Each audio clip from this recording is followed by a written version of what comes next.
Hello, and welcome to Macro Minutes. During each episode, we will be joined by RBC Capital Markets experts to provide high-conviction insights on the latest developments in financial markets and the global economy. Please listen to the end of this recording for important disclosures. Hi, everybody, and a big welcome back from the holidays and wishing you all the best in 2023. We've called the January 10th edition of Macro Minute Can't, Won't, Don't Stop, and while that's a reference to an old school Beastie Boys song, it does seem like an appropriate characterization of current central bank policy. So there is ample debate surrounding near-term policy increments and terminal values for various countries. So today we have myself, Blake, and Peter to opine on these topics, along with Elsa on the U.S. dollar and Michael Tran on the oil market, where prices are down sharply from the peak and is one of the critical components for inflation dynamics this year. So to start off today's discussion, I'm going to talk about the situation in Canada. So since our last call in early December, the data in Canada has pushed the market from pricing basically an equal chance of 25 or no change to almost fully pricing in a 25 basis point rate hike at the next Bank of Canada meeting on January 25th.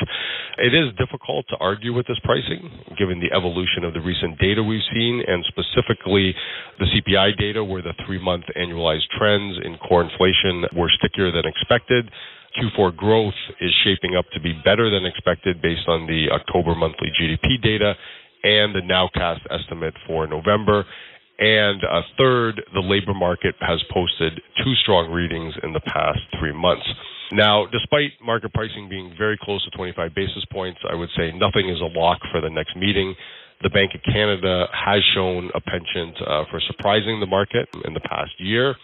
So all possibilities, whether that's 0, 25, or 50, are possibly live options for the next meeting. The upcoming data, specifically the CPI report next week and the business and consumer outlook surveys, they could sway market pricing to either side of 25, but they're unlikely to cause a reaction that would lead to something extreme, i.e. 0 or 50 as far as market pricing. And I would say the business outlook survey is probably more important than the CPI data, and the risks there are probably slanted to an outcome that leads market participants to increase their bets for a 50 basis point move.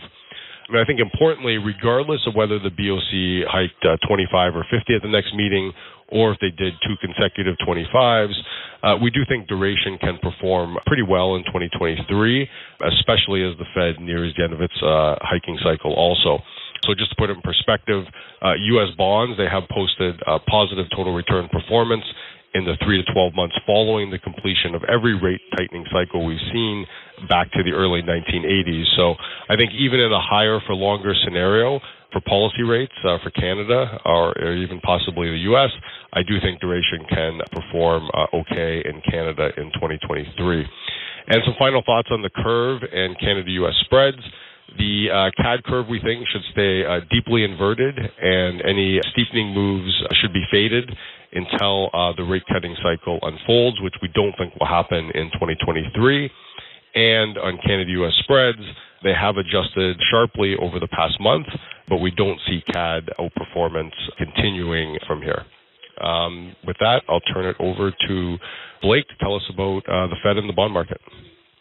Yeah, thanks, Jason. So in the U.S., I think positioning is pretty clean to start the year, just to the degree that we haven't really seen big thematic trade ideas or positioning from most of the clients we talk to, fairly light. I think perhaps one point of evidence to that fact is that we've got 74% of investors in the JP Morgan All-Client Survey saying they're neutral on duration, which, if you look back to 2011, is pretty close to the highest level that we've seen in that survey. So a lot of people kind of coming into this year fairly neutral in the U.S. rate space. To the extent there has been, a somewhat crowded trade so far this year, it's probably fading 2023 cup pricing.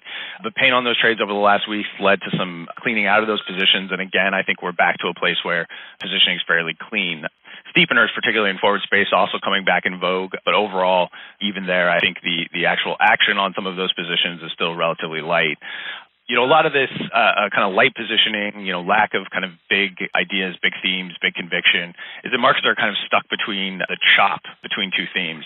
On the one hand, you've got, the Fed's pivot from inflation data to labor markets that's occurred over the last month or so, which basically means that these kind of near-term hawkish risks aren't really dead.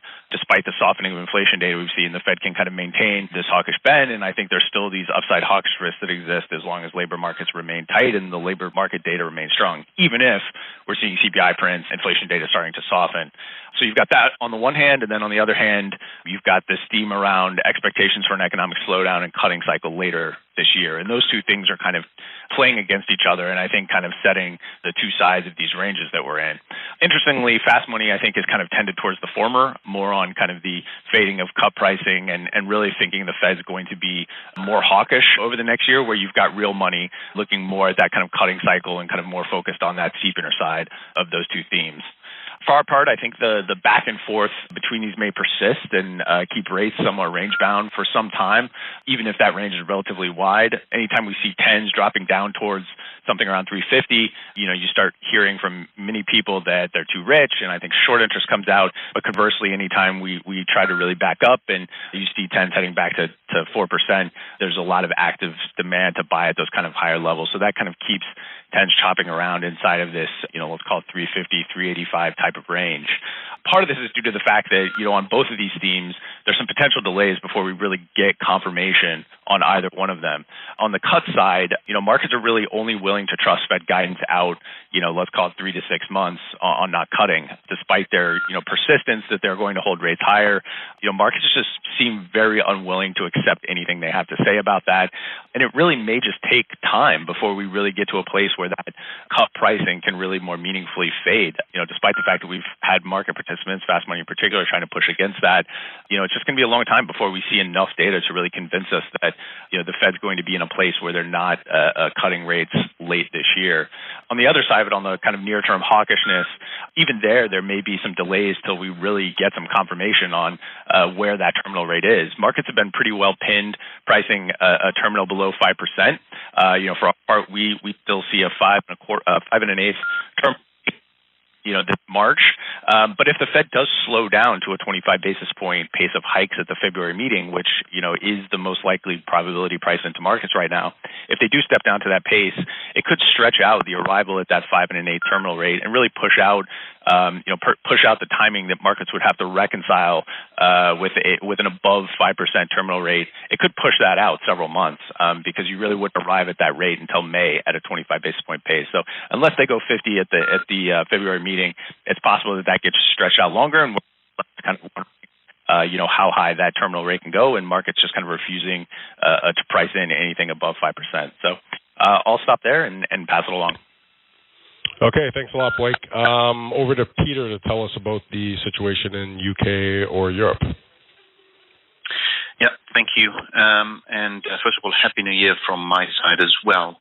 What I have in mind for today is essentially sort of talk about three topics. First, the development of the energy markets.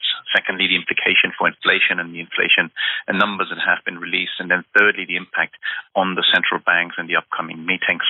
I'll finish off by reiterating where we see value in the market.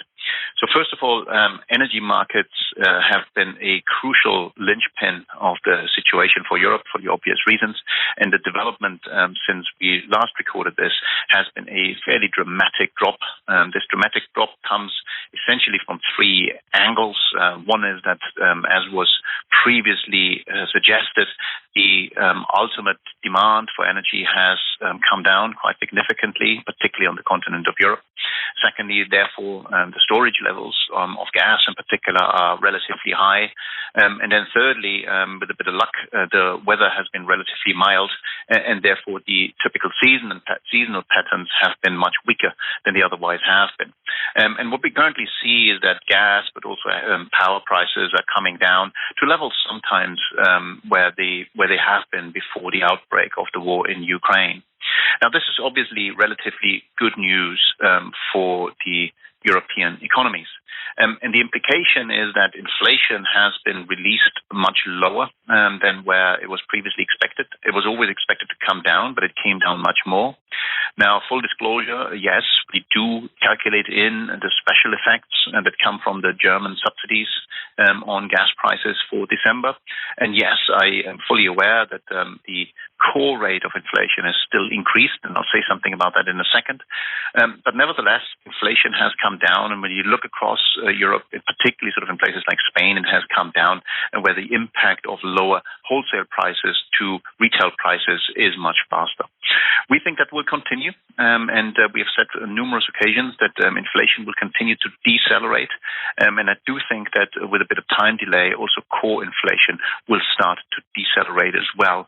Whether that's already going to be the case in January when some of these special effects reverse remain to be seen, but over the course of Q1 and H1, I'm absolutely confident that this will happen. So where does it leave us in terms of central banks? Now, what you will have seen is that particularly the ECB has been very hawkish. They have talked continuously about the underlying inflation pressures, the tightness of the labor market. Just yesterday, a new report was released where the stress was on wage developments going forward. So we can expect that they will continue to remain on the hawkish side when they speak, and it's likely they're going to hike rates another 50 basis points. The question is whether they will get to the implied now 350, which would require another 1.5 percentage point increases in the deposit rate. Equally for the Bank of England, we have seen already a 3-split vote at the last time round. We think that they will hike 50 basis points in the February meeting. But the question is also whether they're going to decelerate, and we think that is likely indeed. So where does it leave us for markets? One of the things that we have pointed out is that we think that the short end of particularly the sterling curve, but also the euro curve, offers value. The euro curve hasn't really played ball. The sterling curve has. So we still think that this is the case. We still like asset swap tightness against the onslaught of issuance that is typical in the beginning of the year in Europe.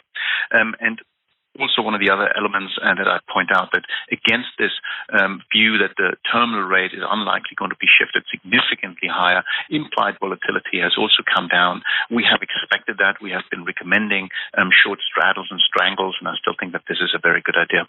So with that, I'll hand back to Jason.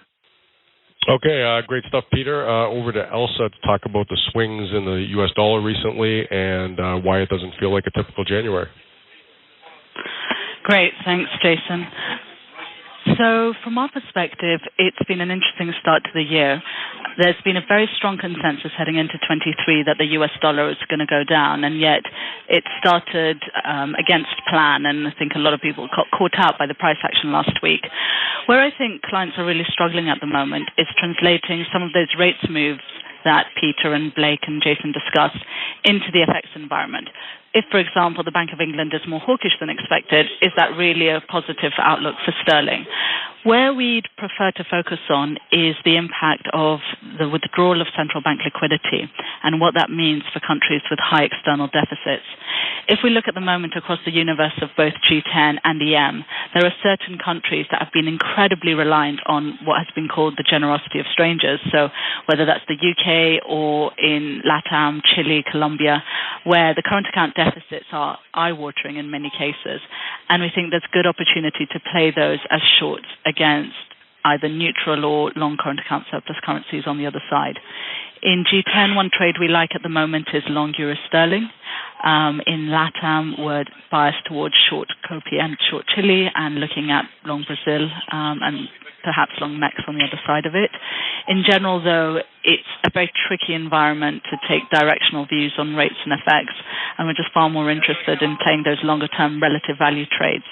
For the week ahead, we've gone with long Aussie CAD as we look for that reopening trade gathering steam in China, and Aussie being a real beneficiary of that with the thawing in relations, coal orders coming back through from China, and that playing out with a slightly firmer currency. I'll leave it there and pass back to Jason. Okay, thank you very much. Last up, Michael, to enlighten us on the oil market. Great, thanks, Jason, and good morning, everyone. Now, to understand where the oil market is headed, I think we first need to take a step back and just quickly consider what we've learned over the tumultuous year that was 2022. So to kick off, I think really last year, the way to describe it is last year was a year of two oil markets. The first half of the year was one that I describe as fundamentally driven, one that was driven by supply, demand, crack spreads, inventories. Then there was a distinct shift in the second half of the year towards a policy-driven market. Now, the biggest drivers in oil pricing over the course of the second half of last year were all really qualitative or policy-driven themes, everything ranging from OPEC policy, which changed multiple times, to Biden's historic degree of SPR releases or his potential ban on refined product exports, to the EU embargo on Russian energy price caps, to China's COVID-0 policy. We had Iranian nuclear negotiations again in the second half of last year and on and on. The bottom line here is that much of what drove oil pricing in the second half of last year were government and or geopolitical policy rather than just true supply and demand fundamentals of the oil market. And I can tell you that fundamentally driven oil market participants loathe trading policy. So what we saw was policy paralysis that led to positioning paralysis. And this is why liquidity in WTI fell by 40% or was about 40% below normal levels for much of the second half of last year. And as we all know, low volumes traded equals higher volatility. Now, the positive news here is that we believe that there's a policy de-risking happening. So, for example, we're through midterm elections. Of course, Biden's major SPR releases are likely over. They're actually buying back now. Iranian nuke discussions are clearly dead. Price caps on Russian energy are in. China is now trying to reopen. So we're de-risking the adverse policy scares here. So over the coming months, I anticipate that the focus of the market will move away from the qualitative policy-driven noise and back towards the fundamental drivers of the oil market, which should drive oil prices back to an 8 handle in the first half of the year, in our opinion, versus trending in the mid-low $70 barrel mark right now. I think the major themes this year will be, number one, tight global inventories, number two, the lack of future supply growth, and number three, resilient demand so far despite waiting for a potential recession. Now, I think what's important is while we largely believe that China's reopening will be felt in the second half of this year, we've already seen Chinese import data pick up meaningfully already in December, and India is putting up some of the strongest oil demand numbers on record for them. That said, the dark cloud of potential weak demand concerns will just continue to weigh on investors, and I would be remiss if I didn't address recession risk and what that means for the oil market. So breaking this down quickly, historically during meaningful global recessions in the past, like in 2008, oil demand contracts for 5 consecutive quarters, falling by 2.2%. Now, given our view that we believe that WTI could average $86 a barrel for the first half of this year, of course, back-end weighted, by our modeling, fair value for a recession is about $68 a barrel WTI or so. So I could argue that we think that there is risk asymmetry in this market, with the market largely having a significant amount of the recessionary impact already priced in. But with that, why don't I pause there and pass it back to Jason. Okay, great.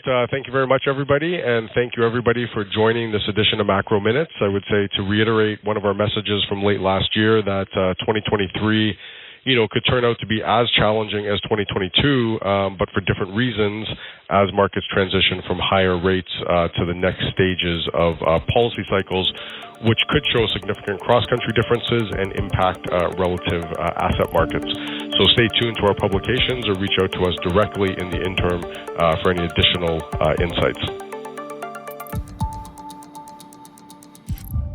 This content is based on information available at the time it was recorded and is for informational purposes only. It is not an offer to buy or sell or a solicitation, and no recommendations are implied. It is outside the scope of this communication to consider whether it is suitable for you and your financial objectives.